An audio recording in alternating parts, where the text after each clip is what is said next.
and thank you for joining me for today's summary and meditation of the Wisdom of the Zodiac. Today's presentation will be taken from Gita Saraydarian's Wisdom of the Zodiac, Volume 4, Chapter 37, titled Pisces, the Symbolism of the Fish. Pisces is a very interesting sign, and it is the 12th sign of the Zodiac, and it is the culmination of the year's work that we have done, or perhaps 12 years or 12 lifetimes or hundreds of lifetimes of work, where we finally reach spiritual maturity. What is spiritual maturity?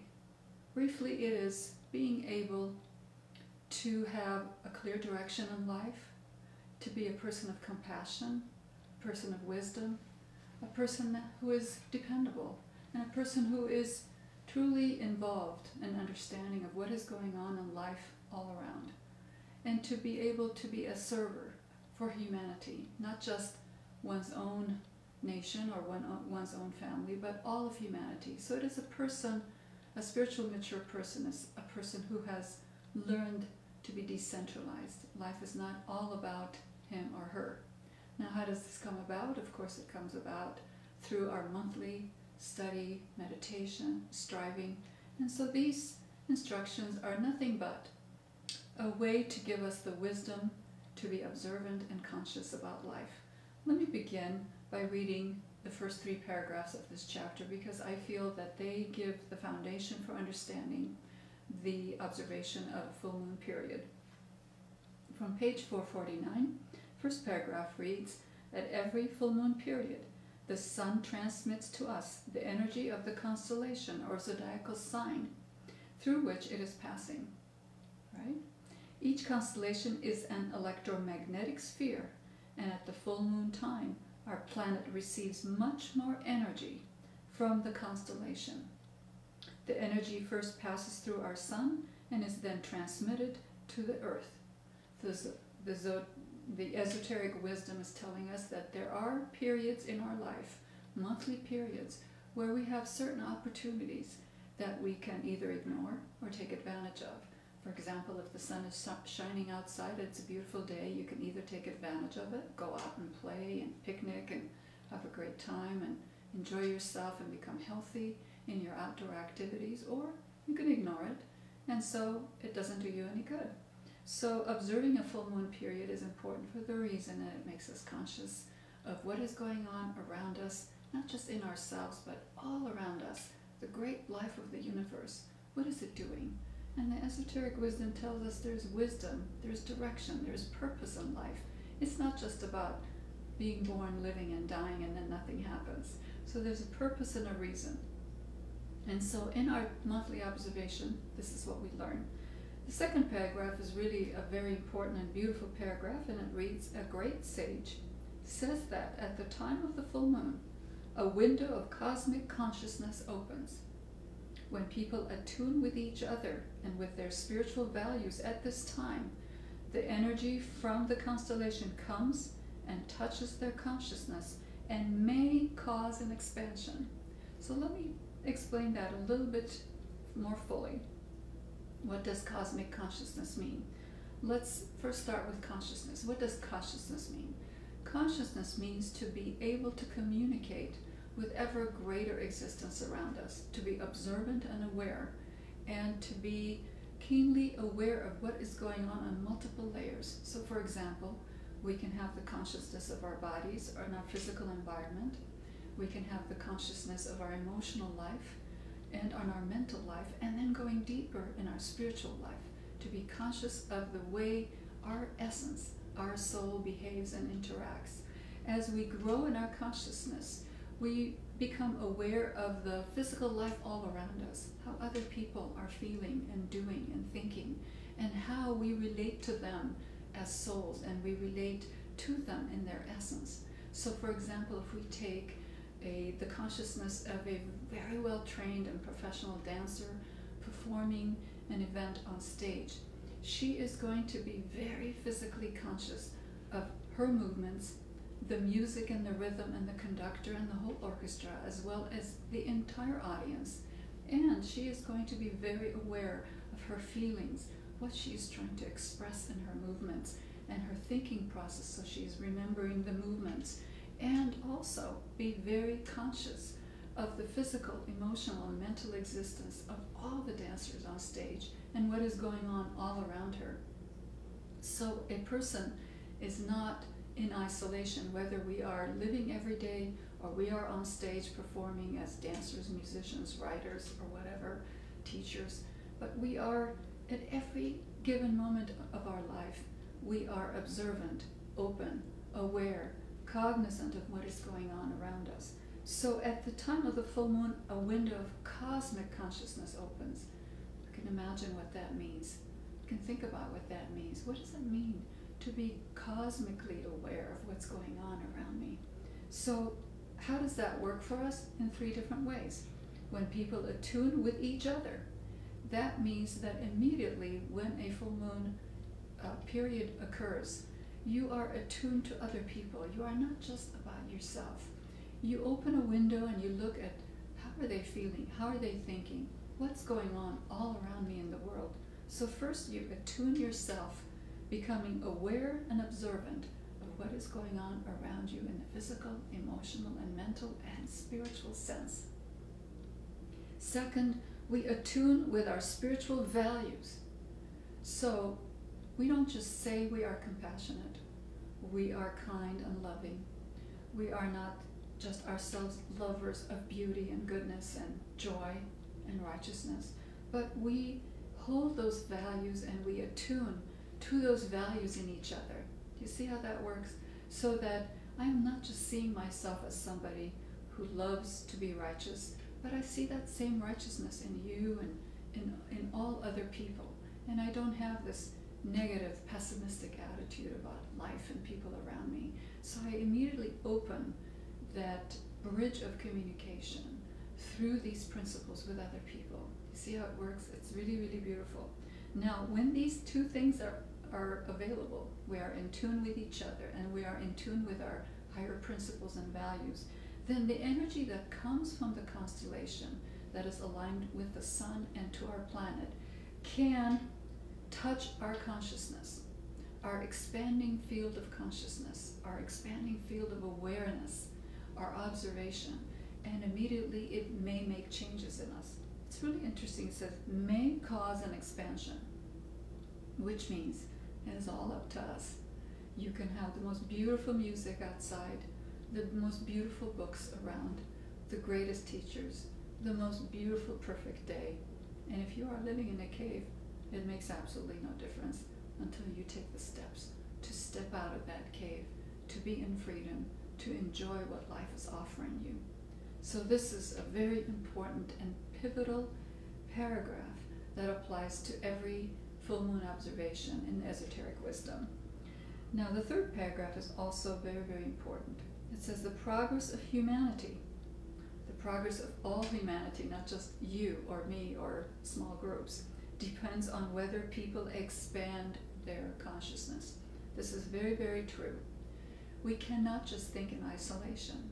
I can't think simply as an American, as a woman, as a teacher or a business owner. I have to think of myself in human consciousness in order to know how to relate with you and with people all around me. We have to expand our consciousness. When we do, then humanity can expand and heal itself. As we expand our consciousness, we relate with each other in better ways. That's true, isn't it? Instead of looking at each other and saying, you are this color, that religion, this national identity, we relate with the essence in us, the beauty in us, the soul that is prevalent in all of us, the God that is prevalent in all of us. We have a higher sense of values. That is true, because when I combine my values with yours, it expands. For example, if I have a sense that this kind of music is beautiful, and I listen to the kind of music that you think is beautiful, it expands my appreciation of music, appreciation of beauty, appreciation of culture and expression. So we expand when we share values.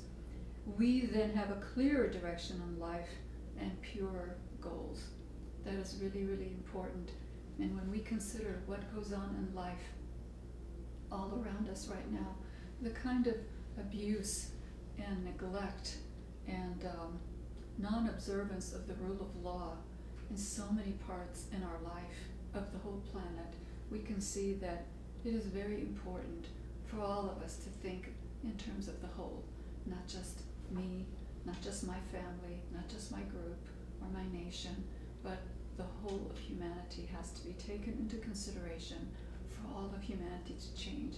And we can see, and I see, that wherever I see a positive change, where people care about the way people are fed, clothed, educated, when we care about the health of each other, then all of life grows and changes for the better. Now, when we come to the symbolism of Pisces itself, here are the paragraphs that give us the keynote for it. It is very interesting and beautiful, and you can imagine as I'm reading, or open your book and share with me, what this means. The symbolism of Pisces is very meaningful. In ancient times, the constellation of Pisces was symbolized by two fish tied together, two fish, with a string. The larger fish symbolizes the human soul. So think of yourself as a big fish, and that is your soul. The smaller fish represents the human personality. And in esoteric wisdom, the human personality is made up of the physical, emotional, mental bodies or lives that we have. They are tied together because they influence each other. Isn't that true? How much we are influenced by the way we feel, the way we think, the way we respond to other people. We are not independent and self-contained thinkers. We are always washing through other people's lives.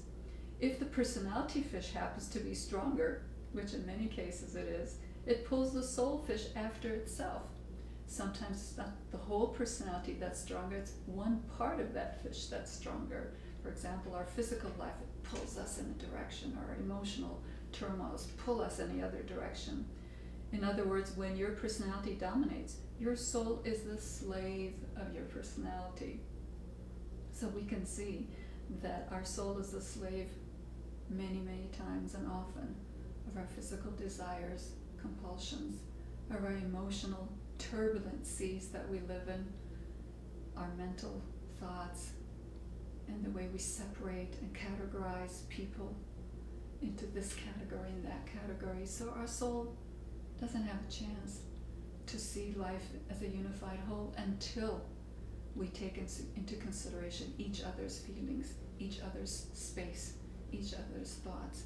So this is very important for us to think about, and think about yourself as a fish, and put yourself in that huge ocean and think, what part of me is getting pulled in that stormy seas of life? How am I being whipsawed from one side to the other, to the whims of other people, or my own whims, my own addictions, my own compulsions?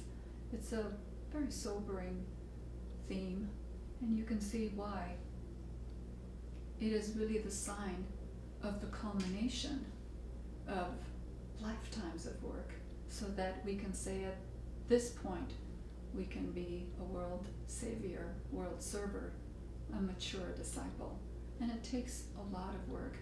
If you've been with me for all these months, you can see month after month, and multiply that lifetime, lifetimes after lifetime, lifetimes. You can see how much work it takes, so that we are not only unified as a personality, but we are unified under the leadership of our soul. The life you live, this is on page 450, very important line. I'd like you to think about, meditate on it, and really take this time to see how your life is finishing up this 12-month cycle. The life you live depends on what kind of fish you are, on which fish controls your life. A fish is a slippery creature. You can't stand on it. You slip off. It wiggles away from you when you try to catch it. Think of how your life exemplifies a wiggly fish. It's interesting, it's funny, and it's sobering to think about. I have time to read you one more beautiful, beautiful paragraph that I think exemplifies the thoughts, the direction, the ethos, the principles that great men and women all over the world operate under this very minute. We have great, great people who care and think about the whole world, and they think in terms of a very key component called generosity. This is on the bottom paragraph on page 453. Let me read it for you. Generosity is nothing else but a way of thinking that other people exist and that they are entitled to share the things that you have. Isn't that a new way of thinking? The old way is mine, and I will kill you to get what I want. But this is thinking in terms of generosity and the rights of other people to have and to share what you enjoy. If you enjoy a beautiful life, like I do, sitting here in my office and my work, talking to you directly, it's a beautiful life. I want you to share in that same life. And that is called generosity.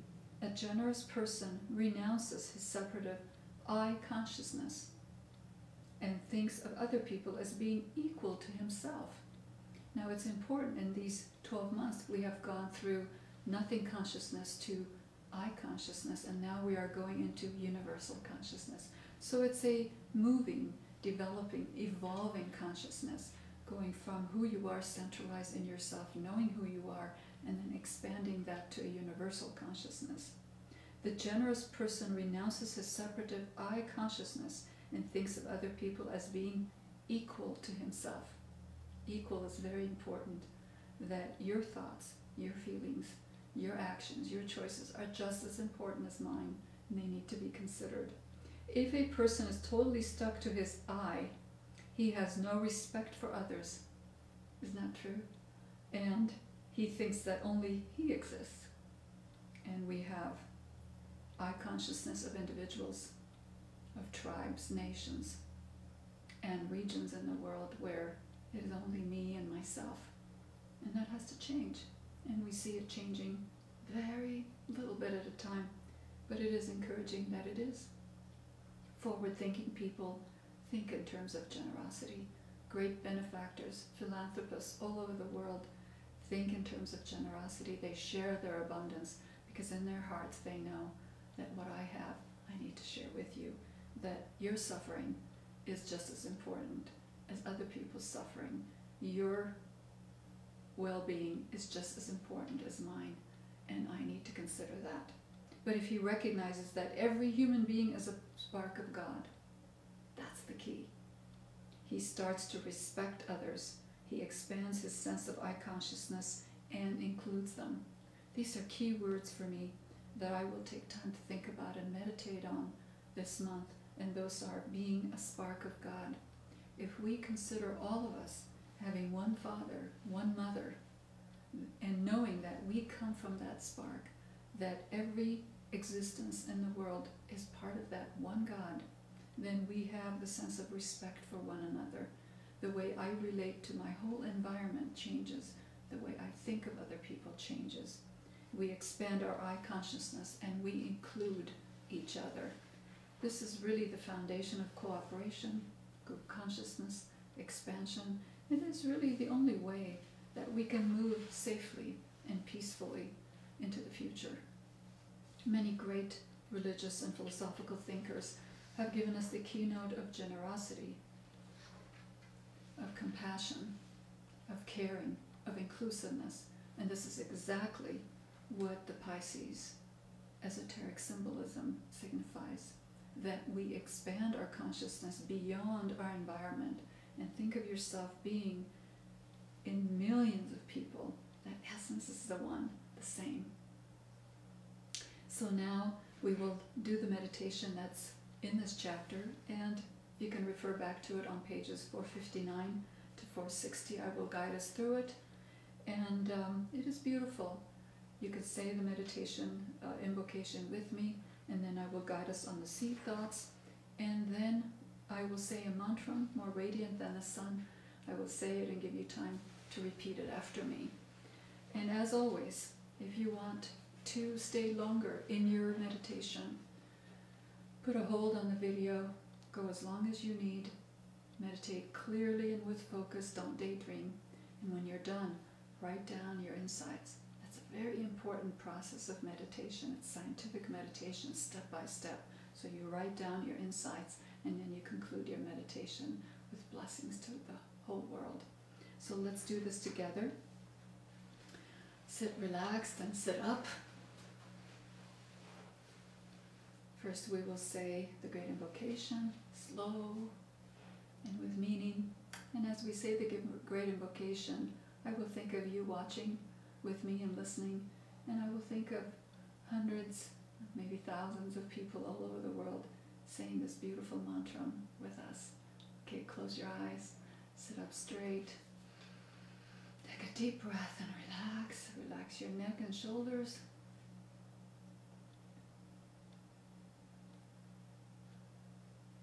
From the point of light within the mind of God, let light stream forth into the minds of men. Let light descend on earth.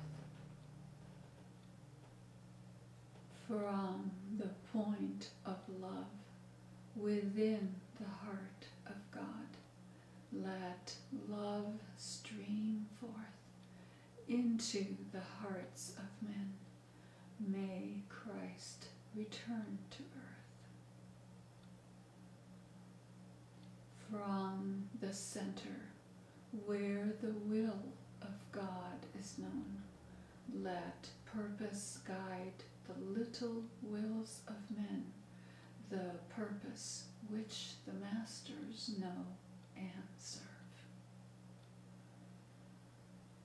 From the center, which we call the race of men, let the plan of love and light work out, and may it seal the door where evil dwells. Let light and love and power restore the plan on earth. Let us say 3 ohms, either loud, out loud, or silent.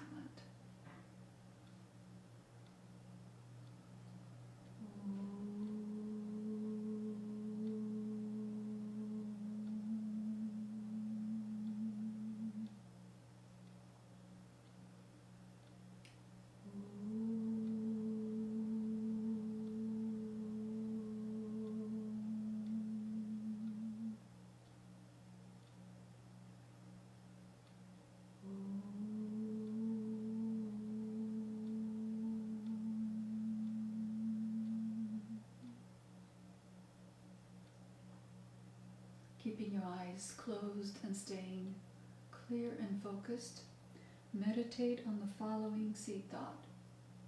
How can I live in the light and shine my light everywhere and be a light in the world? So give 3 answers to each of them. The first one, how do I live in the light? Second one, how do I shine my light? And third, how can I be a light in the world?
Visualize yourself as a point of light.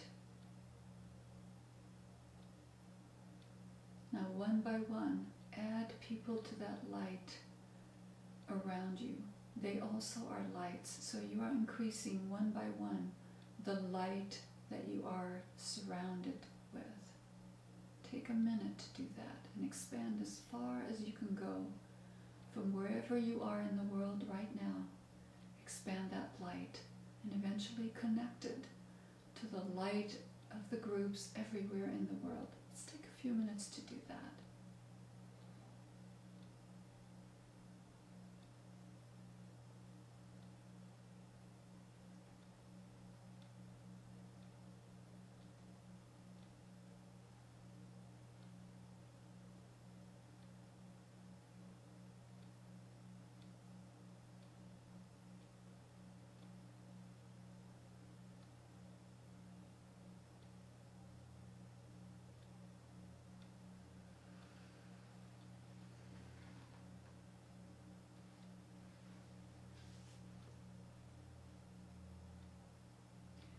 Keep your focus on that expanded vision of light, because as a world disciple, you are going to radiate your light, your beauty, everything that you are, to everyone in the world, and eventually to all the worlds, subtle realms all around you. Repeat after me as you visualize: more radiant than the sun, purer than the snow, subtler than the ether is the self, the spirit within my heart. I am that self. That self am I. Take a deep breath and say one more Om.